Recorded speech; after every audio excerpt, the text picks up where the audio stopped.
Welcome back to Higher Exchanges. I'm your host, Jesse Redmond, Head of Investor Relations and Business Development at Leaf Brands. And per Morgan Paxia's request, the intro music was back. Morgan, what's going on, man? Did that make you feel good? It did. It's like a nice mellow vibe to bring us into the show. Yeah, exactly. Gets rid of the awkward dead air up front when I don't know exactly when to start talking because you hit this go live button and you don't know exactly when it's going to come on. But great. Good to see you, Morgan. Thank you again, everybody, for joining us. And we have a fantastic guest today. I was hoping we'd find someone that was perfect to talk about what the heck is going on or what the hemp is going on, what the heck is going on in the hemp space.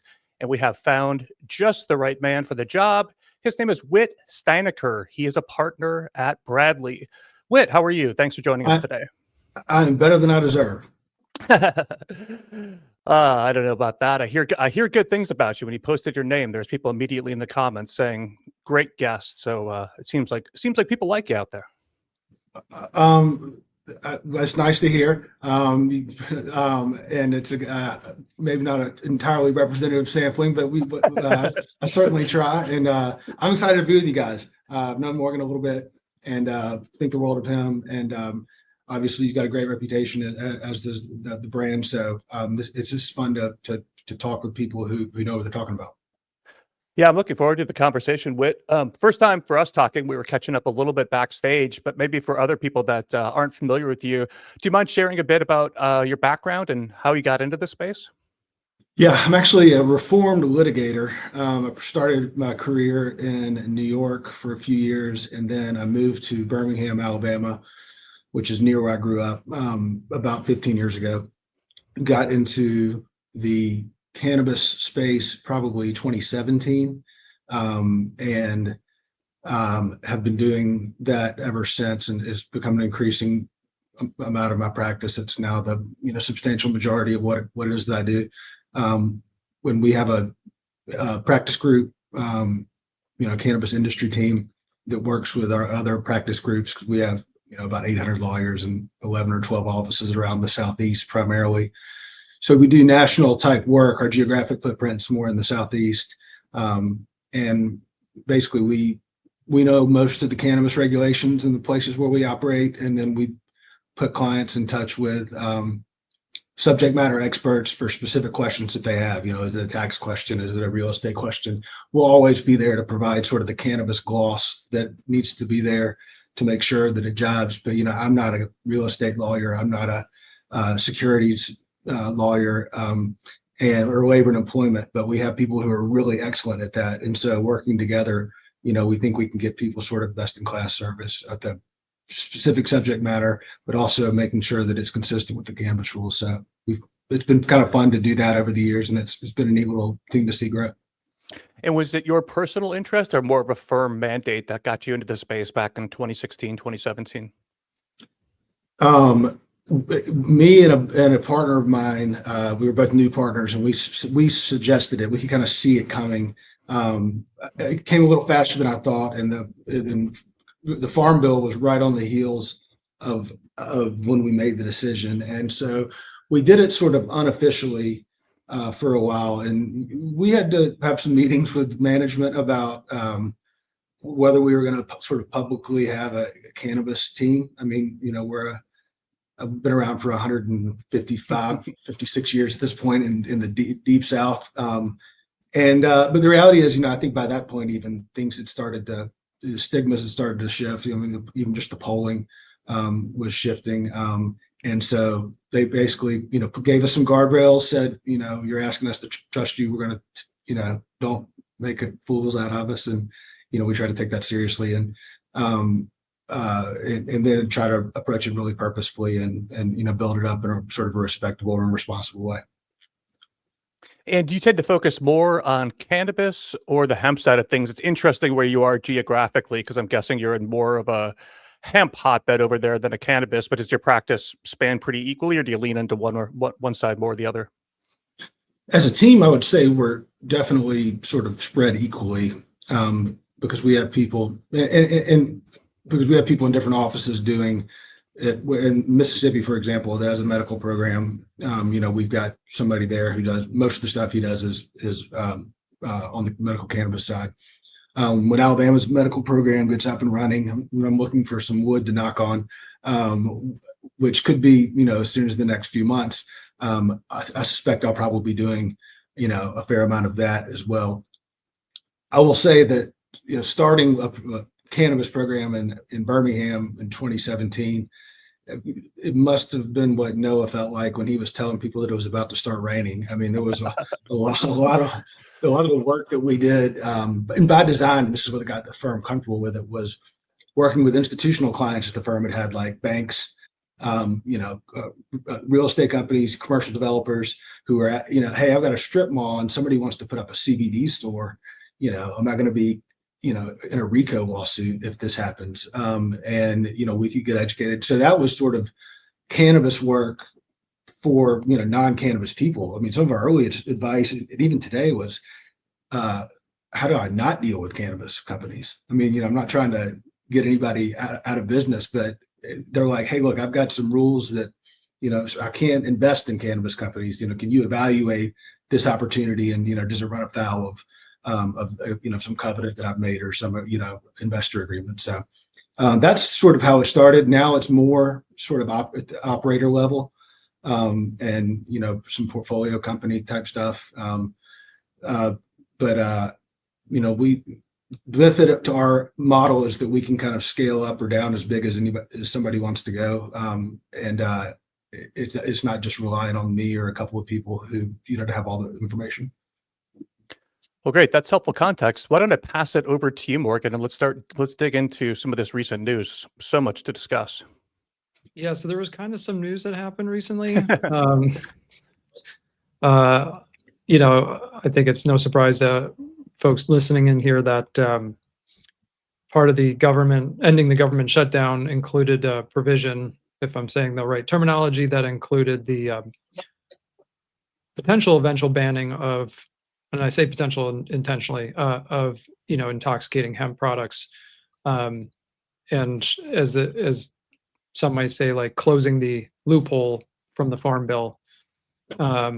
Understanding there's a 1 year kind of horizon before that begins, but why don't I let you, Whit, explain it so that you can explain it accurately instead of my kind of fumbling through it from a investor perspective. That's great. And I brought, it's not all that complicated, but I brought some notes just so that I say the right thing as well, because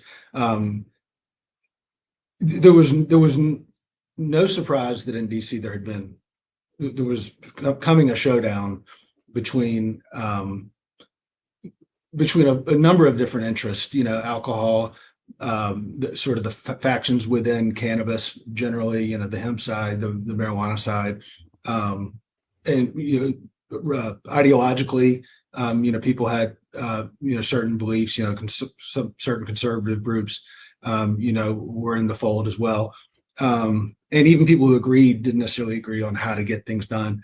And so it wasn't a surprise that something was going to happen, that it was probably going to happen in the next 6 months to a year. I think I was a little caught off guard that it made its way into the appropriations process and essentially put people in a position of having a up or down vote on, are you going to reopen the government? And if not, is it going to be because of hemp? And frankly, I think whatever had been put into that bill regarding hemp, it was going to get passed through. I mean, I don't think anybody's going to stand up and fight it. And obviously the language that made it in is what made it in. Rand Paul tried to pull out, just basically just remove reference to any hemp provision in the law. That amendment was tabled, so there was no up or down vote on it, but it was tabled at 76-24, so sizably. And so just broadly speaking, there's 3 or 4 sort of key takeaways from the law that I think are important. Since 2018, everybody's been looking in the hemp world at staying under this 0.3% delta 9 THC on a dry weight basis. That's the phrase. And the loophole, Morgan, that you referred to, is that people pretty quickly figured out that you could make products that had less than 0.3 delta 9 THC on a dry weight basis, but had other things combined with it that could make products that could be intoxicating. It didn't have to be, but quickly they figured out that they could make intoxicating products and sell them for, a pretty penny. And because they didn't run afoul of this 0.3% level, they fell within the definition of hemp. And why that's important is what the Farm Bill did in 2018 was make hemp an exception to the definition of marijuana. So if you fell within the definition of hemp, then you didn't fall into the, if you think of just like a pyramid or a flow chart, you've got cannabis, which is a scientific term. It's not a legal term. Cannabis doesn't appear is not a defined term in the legal code. And then two branches of the cannabis plant, which are marijuana and hemp, and those are legal terms. Those are defined. And so as long as you could get yourself into the hemp category and not the marijuana category, you didn't have hemp. Hemp's not Schedule 1. Marijuana is subject to 280E. It's going to be subject to any state licensing requirements that for medical or adult use cannabis. Hemp just floats on the outside, and it's essentially just probably like alcohol would be a good way to put it. I mean, whatever the state says, states were allowed to put more stringent rules than the federal government did. Some did. I was initially surprised, but then it became super obvious why a lot of states that had adult use programs were the first ones to sort of crack down on hemp programs, because they looked around and said, these guys, there's a little bit of hey, if anybody's going to be getting people high around these parts, it's going to be me. But I think some of that was well earned, because they had they put the time and they had gone through the testing and the regulations and they were certainly paying the taxes, and that is extraordinary costs that they were had to endure often for very difficult margins. And then they go into a gas station and they would see something that may or may not have been tested, may or may not have been accurately labeled. If there was a COA, you didn't know if it was real or fake. And probably the most troubling part of it was that very often there was so little, if any, oversight over that. So that could have been happening at the state, in a state licensed program as well. People could have been fudging or whatever, but at least it was a regulator who was going around, and there was an interest in some sort of self-policing. I think there's a lot of people on the cannabis side who looked at what was happening on the hemp side and said, this is essentially a race to the bottom in many ways, but it's a race to the bottom on amongst people who want to sell, what I would call gas station crank. And then there was some really high end type stuff that, compared very favorably, I think, from a product profile to cannabis. And again, it's just an enormous advantage to operate in that world as opposed to, state license regulations and the taxes and things that come along with that. What are those products, real quick, that you think compare favorably? I think so. And this is, I'm in a little bit of a disadvantage when I say this, because in Alabama, for example, we don't have a medical program yet, but there has been an enormous adoption here, and I think in Mississippi, Georgia too, of sort of the lower dose edibles.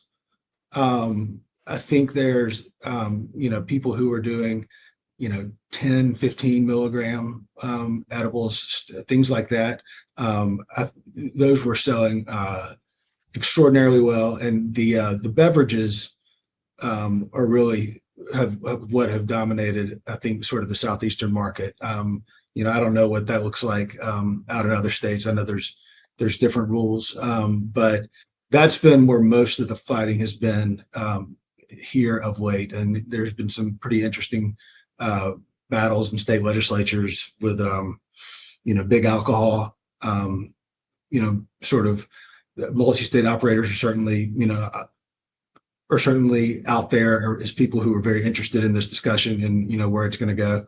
And it's created an interesting division between like alcohol distributors who see this drop in alcohol sales and think, look, if I can put, a hemp beverage in the back of my truck, I don't really care. I just need to fill the truck up and make the money, and ideally not irritate the brewer too bad that they cancel the contract. Whereas the brewer, they need to figure out a way to stop having their sales decrease. And, one way is potentially, making it where people can't have access or have as easy access to a hemp beverage. So it's made for some interesting bedfellows in a lot of these sort of state house fights, and I think you see a little bit of that in terms of what happened at Congress. So it just to go back sort of to what is the core of this new rule. So you move away from this 0.3% Delta 9, and you say that there can be no more than 0.4 milligrams of total THC per container. So loophole closed by moving away from 0.3% Delta 9 THC.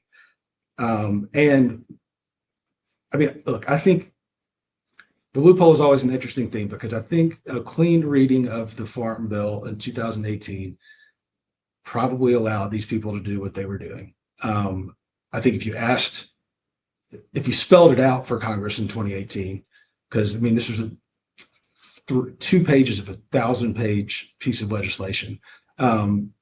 If you asked members before the vote, hey, can I, for 3 minutes, tell you what this is about to do? And by the way, I don't even think we all knew what the potential was at the time. But if you said, are you intending to do this, like allow for these types of products and beverages to be sold without going through sort of the same regulated process that is happening in the States, I think they probably would have said, no, that's not what we intend.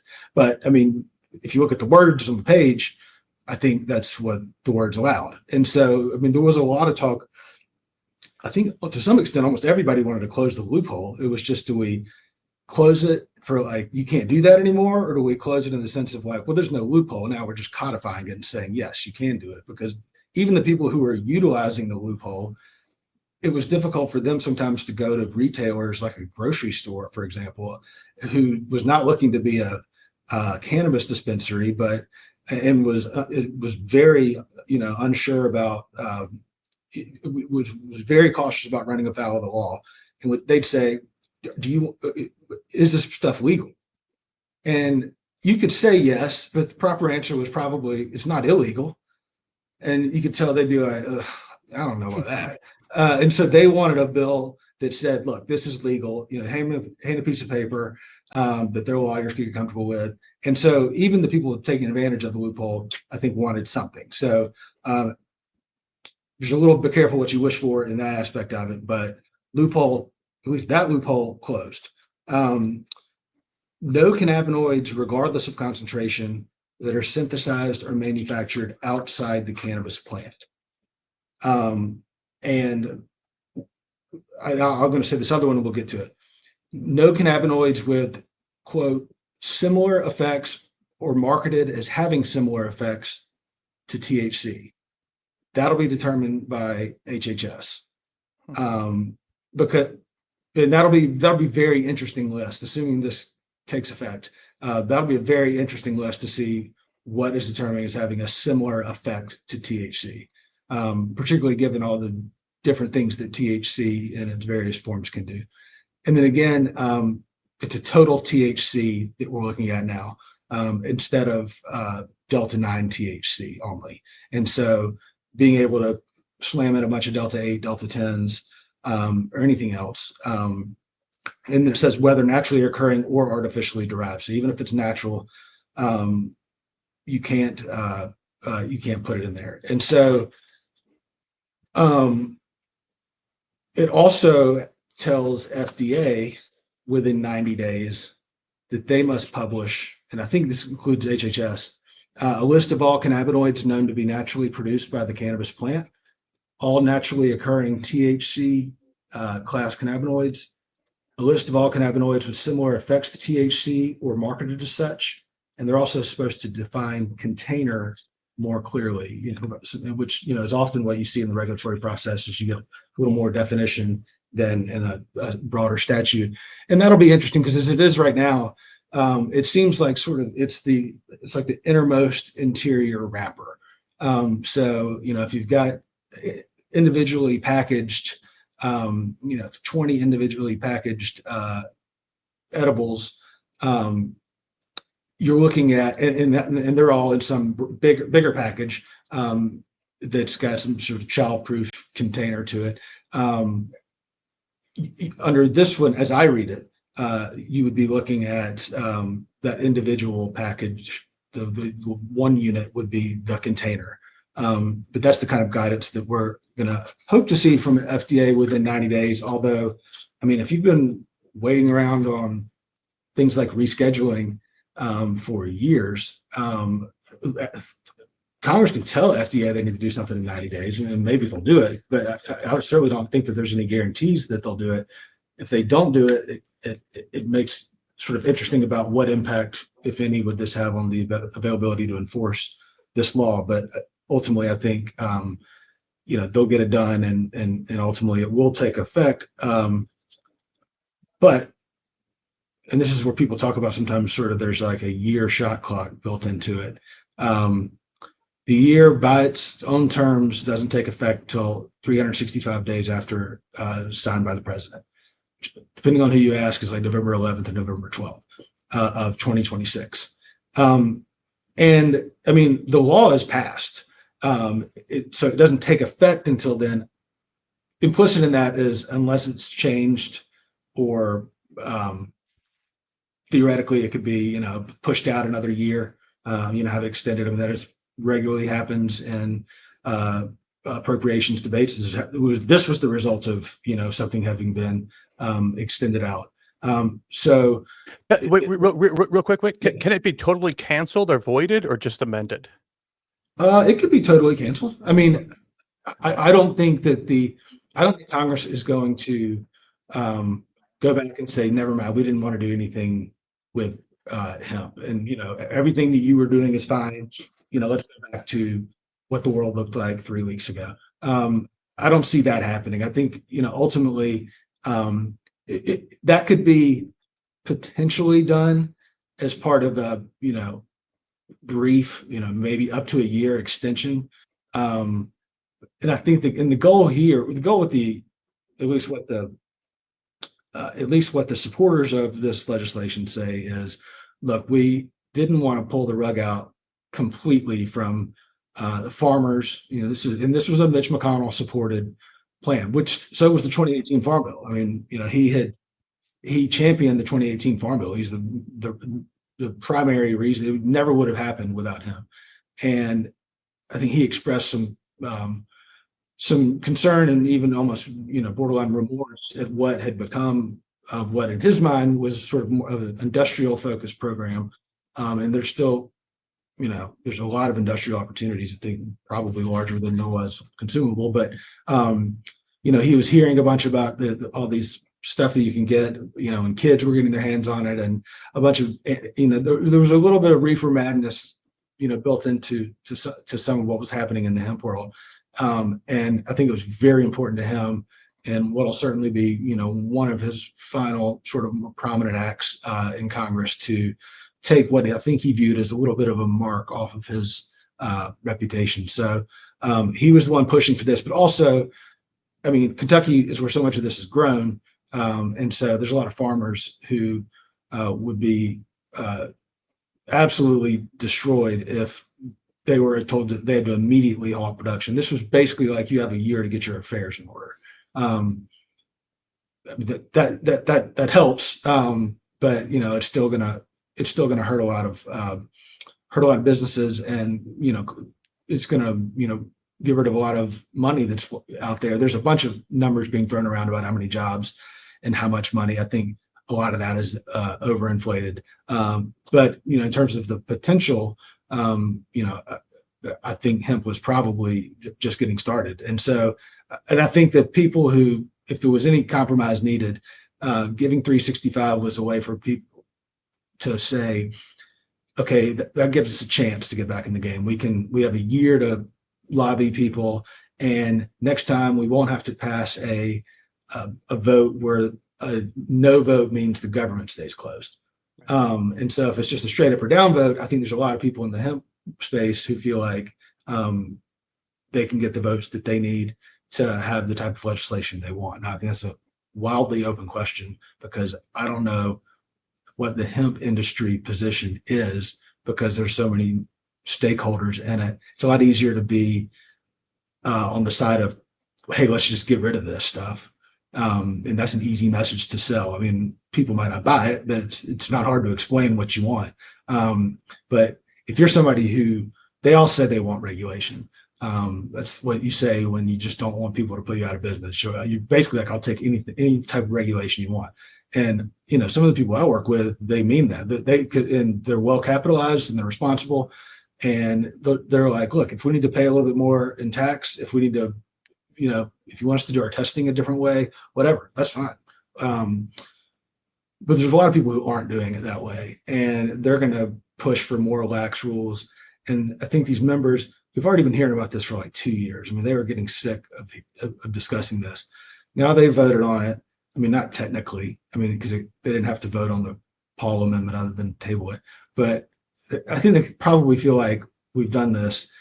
And, it's going to be a heavy lift for the hemp industry to get to the attention and the institutional inertia that comes, when you pass some big bill like this. Hey, can you guys go back and fix this thing right away? Because you also don't want to imply that they made a mistake. You have to kind of convince them like, oh, you didn't make a mistake. You just got put in the position of having to do something that you never, you couldn't have voted no on. And so whether the hemp industry can sort of find enough consensus and cohesiveness to make a defined ask that can get enough members' interest and withstand sort of what's coming from, the alcohol, and various other interests, including the cannabis side, can they reach some sort of consensus? Or because if they can't figure out exactly what their ask is and they can't sort of push for it, then it's going to be tough. Because it used to be that the hemp guys could say, well, look, we're legal. You're the ones who are actually illegal. I mean, your state might say you're legal, but like feds say we're legal. So we're not going to negotiate with you guys. But now in a year, at least, it's like, welcome to the party, pal. And you can't just, if you're a hemp business, you can't just say, well, there's nothing to stop us from doing this. Well, now there's about to be something that at least theoretically could stop you, but whether it'll be enforced is something, we can talk about, but they're in a little bit of a different position now. So, and there's certainly a sense of urgency. I mean, the phone calls I've been on, watching people go through the stages of grief over the last week and a half have been remarkable. And it's been interesting to see the ones that could kind of get to the end more quickly and sort of see, okay, wow, this is real here. And we also don't have a year. This crop, next year's crop needs to be planted probably at the, in spring. And nobody's signing contracts for hemp biomass if they think at the time the biomass shows up, it's going to be illegal. And so, this is one of those things where you're going to ask Congress to do something that it very rarely does. Yeah. There's a lot there. And I think, trying to really think about this is, I think a good point that you're making in there is the way it was is not going to be ever again. Right. It was the Wild West. There was some good actors. There was a lot of bad actors. And it was just a free flowing dynamic where there was just nothing really going on. And so to your point of the hemp industry's response is, well, just regulate and tax us, whatever it takes is such a rhyme to legal cannabis, because that was the legal cannabis industry's position forever. And we've had some really horrible policies that have come about from that, because then, states and are just like, great, we'll tax it to the gills and we'll put these stupid regulations on it. And, which is bad. It's worse in some instances than it was when it was, less intense like that. So it's be careful what you wish for there, because Whit and I were chatting about this a little bit offline. Is like the question just comes to me is like, and then what?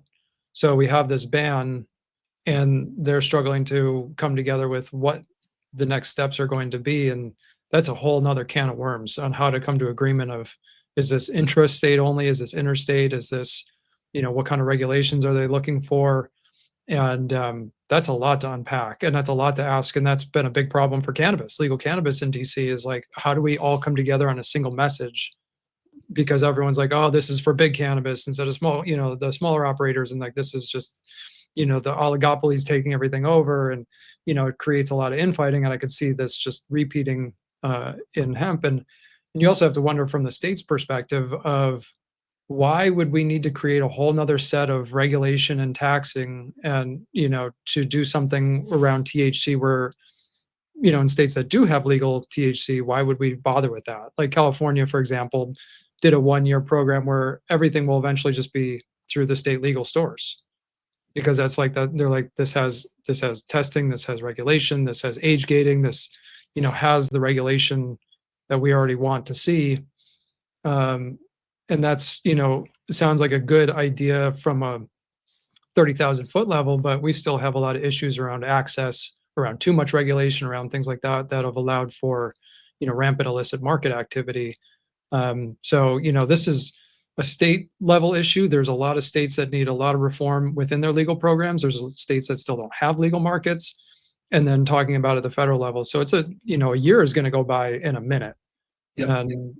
So yeah, it's just but everything you were just describing, this was, to us, to many it seemed like this was like a surprise, like this all of a sudden, boom, this happened. But this was clearly very well thought out. They were very well ready for their opportunity to get this to happen, right? I mean, everything you just laid out, that was not just thrown in at 11:59 PM before the signing of this. This was something that they had been clearly working on for quite a long time. Do you think this was where I'm just trying to come to is the why of, like, was this driven from, we've heard states AGs have been struggling with the inability to control things, but was it that, or is it a combination of that plus special interests, as you're noting about the alcohol industry making some crying about the declining consumption with the younger groups that are looking for alternative forms of consumption for altering effects? It's just something that was so flushed out. Just trying to understand the why, and then probably will pass it over to Jesse to on how this translates into legal cannabis. I mean, there's a number of reasons, and it was always going to be a very close decision and a very close vote if this came to the floor of the houses in sort of regular order. And there would be weeks where there'd be language in that was like what we see, but not quite as severe as what was passed. And I think ultimately it was McConnell. And I think McConnell was able to call in some favors for people who, I mean, he had been the hemp guy. I mean, sometimes you go meet with other members and they'd say, whatever Mitch says, or, whatever the leader says. I'm sure they were respectful, but, they just deferred to him, and he's calling on this thing that's kind of a legacy move for him. And I think I would be surprised if the people who sort of were pushing this the hardest knew 3 months ago that they were going to be able to use a shutdown vote as a way to do it. I mean, that ended up being pretty remarkable. I tend to think that we shouldn't pass policy changes through the appropriation process generally. I'd rather go through sort of the authorization process and have policy debates and things like that. I'm not too much of a stickler about that, but I think this gives you actually a pretty good example of like how that happens at the extreme. where you say, all right, here's a policy choice that really does merit like serious policy considerations. I mean, I'm not an advocate for either side on this issue. I mean, I think people should know the information, and then I just sort of respond and advise clients on what the law is on this. I'm not a registered lobbyist, but when people are forced to, when someone can put this type of language or the opposite type of language or something that made it worse on the marijuana side, and then put it in the form of an appropriations vote that's going to keep the government shut down, going on week 6 or 7. That's where you see how sort of how it went down and how they were basically able to put anything in there. I mean, there's some language in there. I feel like I've seen every draft of things that have been circulated over the past couple of years. There's some language in there about sort of the work in progress stuff that I hadn't seen before. And there's nothing inherently wrong with that. And they certainly didn't need to run it by me. But it shows you that somebody had a document that they were able to walk into somebody's office and say, I think now would be a good time for us to slide this in there as you're wrapping up, as you're getting that 58, 59, 60th vote that you're going to need, the 8 Democrats, go ahead and pop this in there, and then, let's see what happens. And like I said, Rand Paul tried to stop it, but that was never going to happen.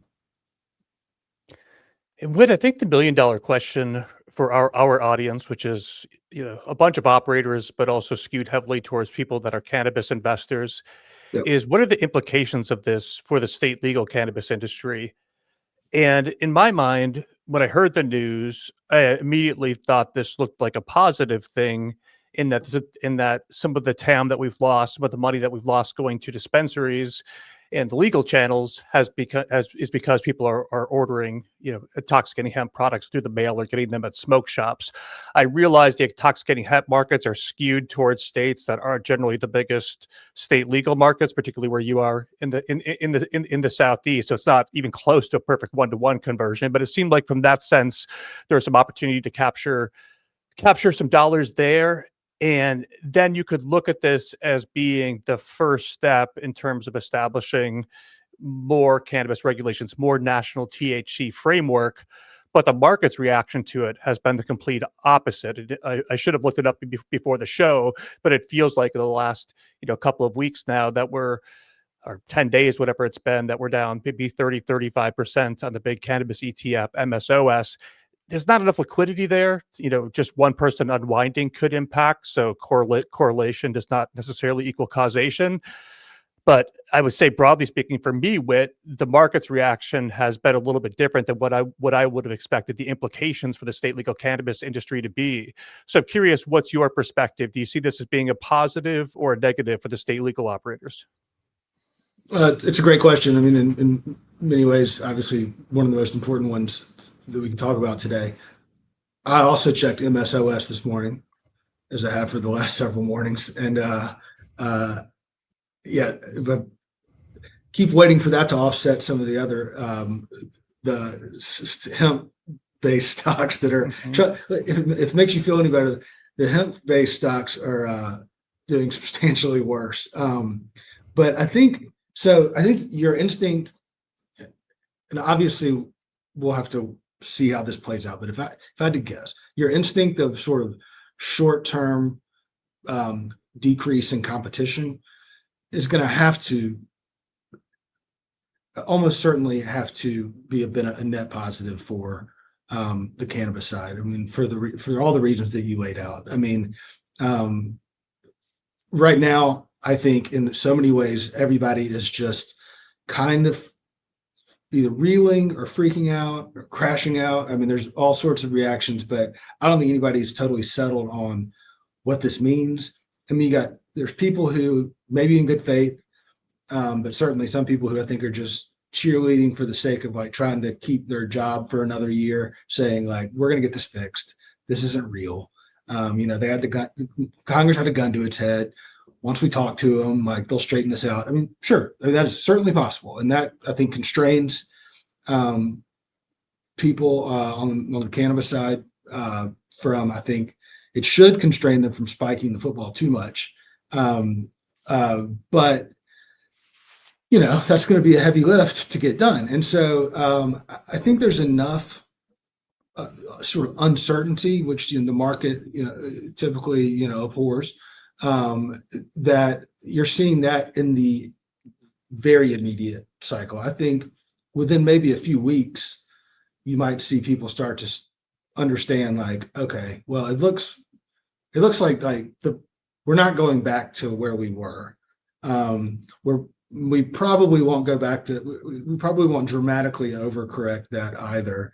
And so, yeah, for a little while here, the sort of the head-to-head competition, the old competition is either totally done or decimated, and we're set up for a nice little run here on the retail front. And so I do think that it'll be a net positive in that respect. This is where I should say, not only am I not offering legal advice, I'm certainly not asking investment advice. If you saw my portfolio right now, you would not follow any investment advice that I gave you. But look, I think long term, I mean, there very well may be some consequences to anyone on the marijuana side, on the adult use cannabis, even the medical cannabis, who went out of their way to sort of overly moralize and fear monger. And that's not to say that there weren't a lot of reasons and room to criticize what a lot of people were doing in hemp. But if you took it too far, I think you do run the risk of damaging sort of the cannabis plant generally, the credibility. Like, well, if it's that bad, I mean, are we doing enough regulation, or can we regulate it? I mean, don't forget, we live in a world. First of all, if you're selling marijuana, you're selling a Schedule I substance. We live in a world, during the first Trump administration, I used to say, where this could all change with a single presidential tweet. But now I guess it could change from a Truth Social. But I mean, he wakes up at 5 o'clock in the morning and fires off, a public Truth Social to Pam Bondi that says, I'm directing you to enforce Schedule I of the Controlled Substances Act as written, and that includes marijuana operators. I'm not sure. I mean, there's Rohrbacher Farr, and there's a couple other things that we'd have as defenses, but I'm not sure you'd want to bet it all on that. So I think there's a sense of, and you saw, if you watch what happened to the hemp people, you saw how fast it can happen. Maybe there won't be another shutdown immediately, but maybe there'll be, there's absolutely going to be, there's continuing resolutions on, 8 or 9 of these appropriations bills. So at the 11th hour or after another shutdown, will there be, some sort of erosion of hemp policy at the federal level, or ramping up of enforcement? That I think probably is some long-term damage that everybody will need to sort of do a little bit better job of getting the PR back up. And I think it would be in the interest of marijuana operators to be as gracious as they can be, and what I would say victory on the sort of this head-to-head issue, significant victory, and see how the next 357 nowadays play out. But also just generally, look, the cannabis plant, again, it's one plant, and I don't mean that as sort of big P movement. I mean, it literally scientifically, is the cannabis sativa L, right? And both hemp and marijuana, from the legal terms, come from that. And so we've got to be a little careful, I think, if we're worried about the interest of ourselves on the marijuana side, not to go too hard to the hole on how scary and dangerous that plant is. Mhm. And when we think about the dream for cannabis investors, I used to talk about that cannabis was a state-led growth story with a series of hard-to-time political catalysts. And I used to always say underline that hard-to-time part, just for the reasons that we saw here, in the last week or two.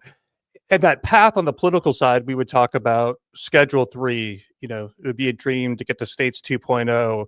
It would be great to, Morgan, plug your ears, eventually get safe banking, and then down the road, uplisting, and that path that unlocks the value, expands the multiples, and then the states drive the larger TAM. Do you view this ruling on hemp as being a step towards getting that set of regulations done, especially read through towards Schedule 3, things like States 2.0?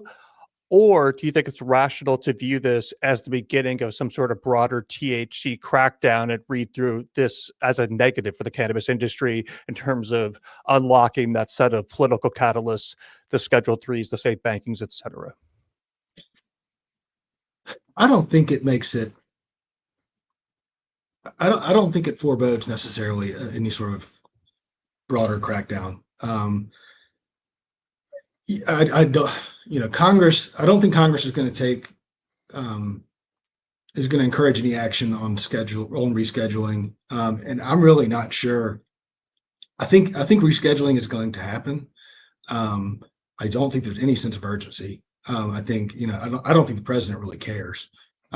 Certainly not one of his top priorities. He also could wake up tomorrow and just say, think somebody could mention it to him, and he could just push it out, and next thing you know, it happens in 36 hours. That I think that's another thing that the market doesn't really like, and I think you're on such a razor's edge when you're living in this world where you have the Cole memo and you have the Rohrabacher-Farr amendment, which for those who, I'm sure most people know, but for those who don't, is the appropriations rider that's been passed every year since 2014 that prohibits the Department of Justice for prosecuting people who are operating compliant with state legal regimes, and that's been tested in court and upheld on a number of occasions. First Trump administration rescinded the Cole memo, but has essentially continued to abide by it for the most part. But there's, you're hearing rumblings about, wait a minute, this federal prosecutor is talking about the hazardous health benefits. Pam Bondi,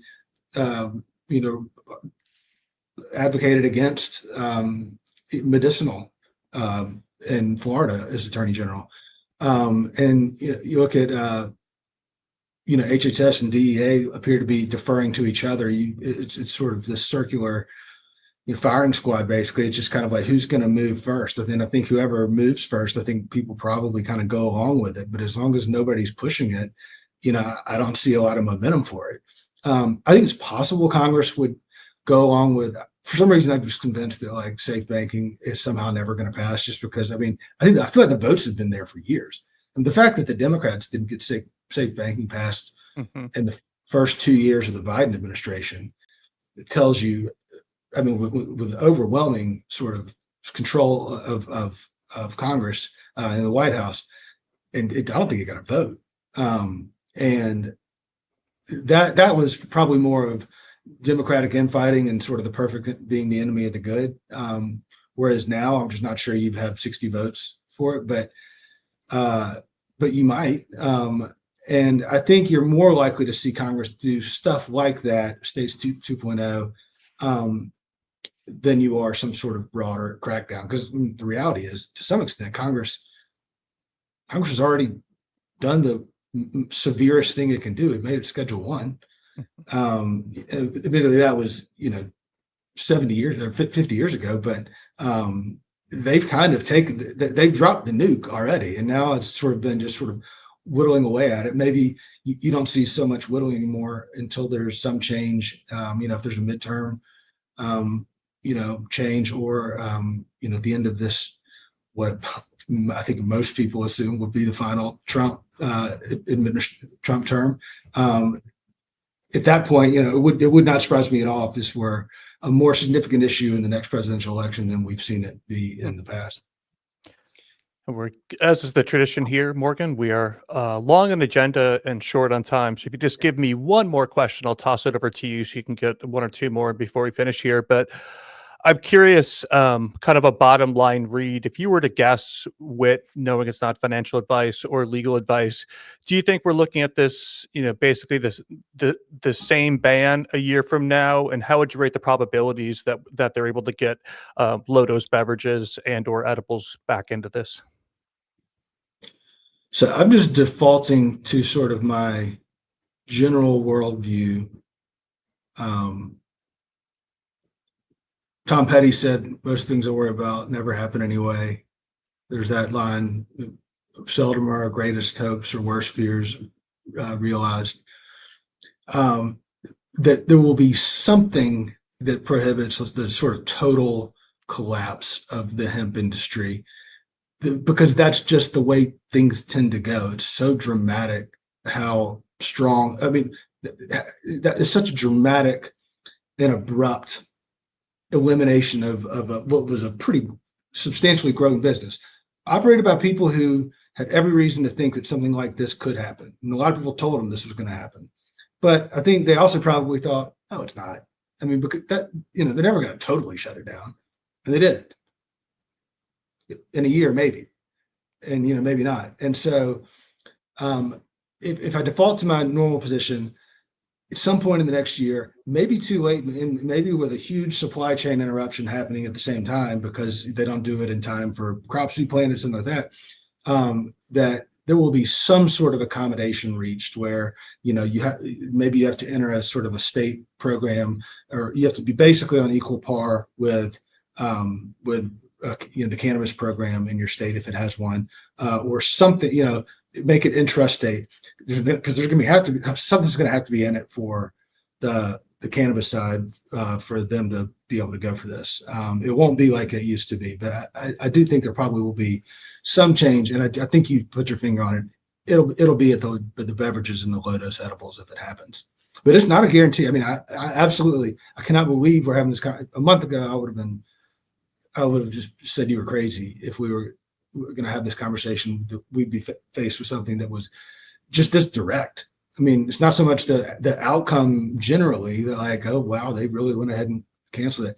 I mean, how they did it. It was a successful execution of the program. Yeah. I mean, yeah, the one thing that remains to be seen from my point of view on all of this is, yes, it may disrupt some farming, which could cut off some supply. But without enforcement, I think this will just continue to exist in just the illicit form, because I just don't see people just throwing in the towel.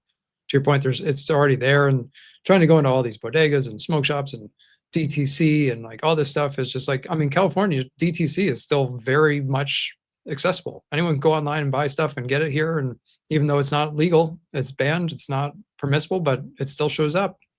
So, well, it's just marijuana now.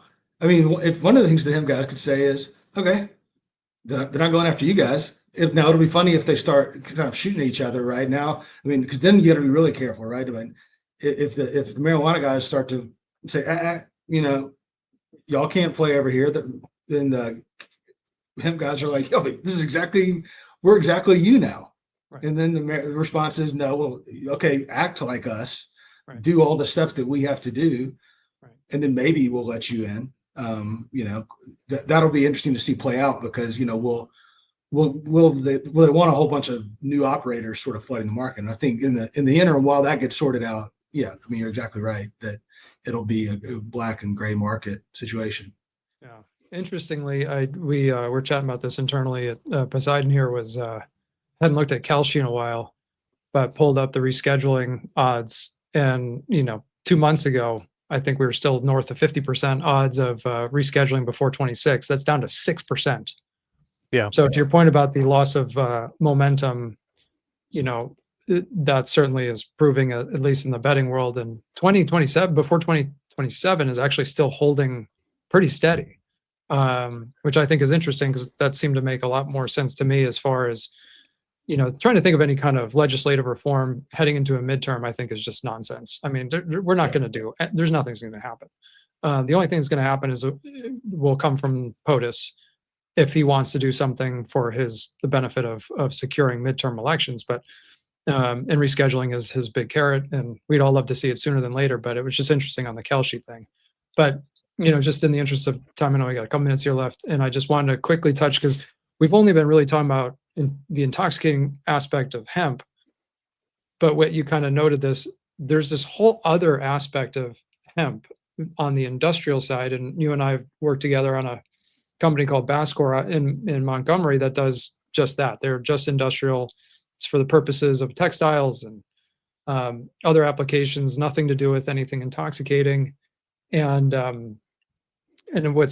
what we're trying to distill down is, what does this mean for hemp in that context? Because like right now, we're already securing all the farming we need. There's still plenty of farming interest for purely industrial, because those farmers were always growing that. It was more of the challenge, I think, with some of the farmers that were also enjoying the very profitable, lucrative, intoxicating hemp, where they were getting almost 10x per acre in crop value than they get on the industrial side. But what does this mean for the industrial aspect? It seems like it's untouched in this change, but does this change the perception of it? Does it actually increase potential interest in developing it? Because this is like this idea of like onshoring of manufacturing and applications that we have kicked out, right? Textiles used to be a big part of America, Berkshire Hathaway, like these were big industries that we just pushed offshore.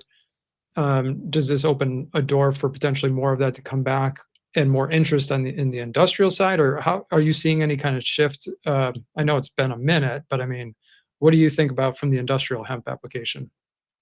Yeah, look, so it was expressly carved out from all of this. So the rules stay the same for industrial hemp. I think industrial hemp can dwarf what sort of the intoxicating consumable hemp could do, because to me, the addressable market for industrial hemp, or the addressable market for consumable hemp, are people who are looking to consume hemp, and probably for some sort of calming or intoxicating type effect. The addressable market for industrial hemp could be everybody in the planet. If you come up with plastic substitutes, clothing, oil substitutes, those are just people who want to buy products that work. And if you can make those products out of industrial hemp, and there's increasing research on all that stuff, as you well know, then that is dramatically larger. Now, we've got to have the biomass. We've got to have the crops. And so there's where I think it's going to be interesting. Is there going to be, can we get the demand up from, I guess initially from the manufacturers? Can they go and buy enough from the farmers where they say, okay, this is worth it. We're not making the 10x maybe, but we can grow and these guys can sell it. And, we can ultimately, make some money here. And I think if you can do that, then I think you'll be fine. I don't think there's any sort of reputational hit. There could be a reputational benefit. I mean, I'd be sort of thoughtful and aware of how to go about it. But industrial hemp people that I talk to, and, Bascor has been very public about this. So this is nothing confidential, but like, they're always like, that's, whatever fight you guys are having about, kids and gas stations, like that's not what we do. We're trying to make like blue jeans. And so, our stuff is like 8 feet tall and looks like bamboo, right? You don't smoke it. And so I think if you keep up with the education front, and then you keep up with it, I think you'll be fine politically. And then you just got to, create the businesses that can actually do the work and buy the product from the farmers. And I think the sky really remains the limit. Yeah. I mean, the farming economics, because we see this, I'm deeply involved with Basco. I work with Coleman, the CEO there. We're on the phone pretty much every day going through different things. But, from the farmer's perspective, it still is more lucrative industrial versus like corn and soybean. even at the prices that we're buying for industrial application, just because the input costs are so much less. It's like negligible compared to these other crops. So it's great from a rotational perspective. I just didn't know if there would be any implications around access to genetics and seeds and things like that, because will this That's cut the off new the- loophole. You found that, so there's a new loophole. And of course there had to be, and that is the law bans you can't have viable seeds from a plant that would have exceeded the total THC of 0.3%. So if it used to be you couldn't have sort of any material from that plant, but now it says you can't have viable seeds from essentially a marijuana plant. If you do, forget about the 0.4 milligram per container limit. You just can't. That's just marijuana. You can't have it. But it doesn't speak to like clones and tissues. And so there's a discussion about, can there still be a dynamic market, for those where there could be sort of innovation and opportunities for people to develop new products that could be used really in the industrial sector as well. So I suspect that's something you'll see, assuming there's no legislative change in the next year.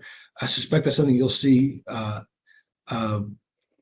addressed in more detail through some sort of regulatory act. Although, FDA waited 7 years and didn't really do anything last time. So, we'll USDA come in on this. It's possible. But I think it's going to be I think it's kind of like verified seed bank or something, right? Where they're saying that these are okay, right? Or how else would you be able to prove that those seeds are in fact did not originate from that 0.4 limit?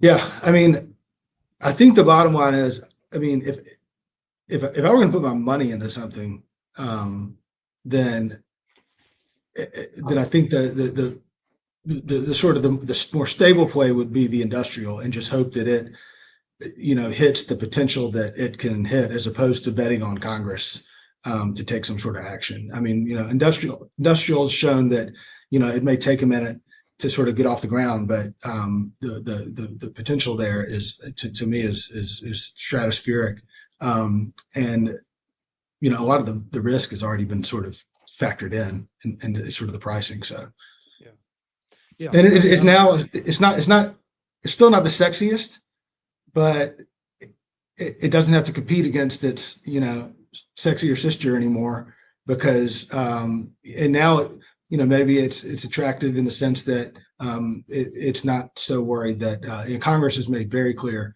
that it's all for keeping that plan in. So that it's probably, of everything we've talked about, is probably the thing that you could feel have the least risk of being regulated out of business. Yeah. I mean, that seems to be the case. And I mean, it's really, I think it's exciting. I love it. I love that aspect of the business. It's a lot of fun to be, having the cannabis side, but then having this, because it is truly so different. And the opportunity is, I think it's just an interesting time in America with what we're trying to bring back here and do. And there's like, CNBC just had their Invest in America conference, and there's like this whole idea of trying to create more action and with robotics and everything. Like there's just so much that can happen back here in the US, and the demands for, manufacturing with,